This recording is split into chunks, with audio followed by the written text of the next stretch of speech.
ফুল। কি তোমার জন্য ফুলকপি। আমার জন্য ফুলকপি? হ্যাঁ, কারণ কি ফুল তো মানুষ দেখ ওটা মানে একটু পরে পচে যাবে, কিন্তু এটা তুমি রান্না করে খেতে পারবা।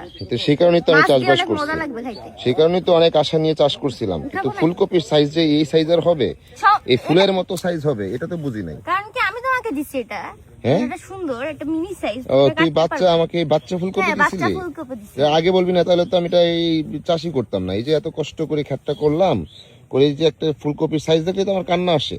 কেন কান্না আসতেছে? এই যে কান্না আসে না, এত কষ্ট করলাম, এত কষ্ট করে এই ফুলকপির সাইজ, হ্যাঁ এটি তো এই ফুলের মতো ছোট ছোট, হ্যাঁ, ফুলের মতো। এই এত মেহনত করে চাষবাস করে এই তো আমি লস চাষ করছি প্রজেক্ট। তোমার জন্য, এটা কি?